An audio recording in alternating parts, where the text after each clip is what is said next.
Greetings world. We are anonymous.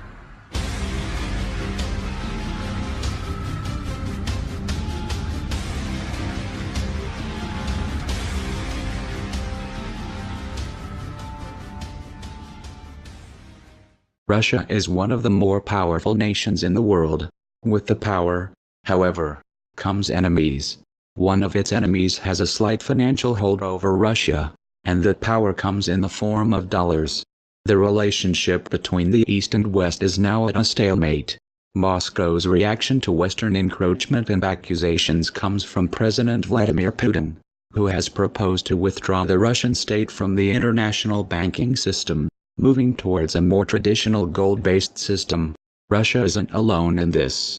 BRICS nations such as Brazil, India, China, and South Africa are all planning their exit from the international banking mafia for more financial independence. However, for President Putin, the threat came in the form of the worldwide interbank financial telecommunication system, or the SWIFT system, which allows easy transfer of money internationally, such as via American Express. The problem, however, is the international banks are threatening to bar Russian access from this system if they leave the big club. Many economists have informed the world leaders of the consequences facing them if they remove Russia from the SWIFT system. Yuval Noah Otani, an economist and a policymaker for the European Central Bank, highlighted how if Russia is removed from the SWIFT system, international companies conducting business in Russia will be the first to suffer. However, according to Elvira Nabiullina, a Russian economist and former economic advisor to President Putin and the head of the Central Bank of Russia, if Russia is removed from the worldwide interbank financial telecommunications, then Russia's banks won't collapse. She explained how they have devised a new system that will continue operations in the SWIFT format, and will work as an alternative for the country.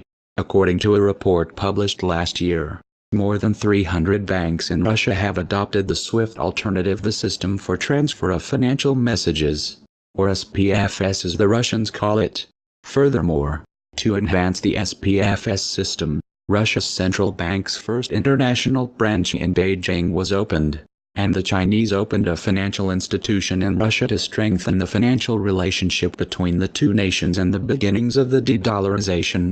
As for the Federal Reserve and other international financial institutions that trade in non-physical currency and futures, and all other riskier practices, are now buying bulk quantities of physical gold, leaving their old practices behind. According to Max Lavo, who writes for SHTF Plan, the NGOs ran by Soros have been questioned and kicked out, along with Rothschild establishments. It seems that only all-out war will ever settle these power plays for the dominance or death of the US petrodollar, which is ultimately controlled by the same few hands that steer and control the central banks of nearly all the world's nations. Only by stealth and monotony have these activities remained in the shadows.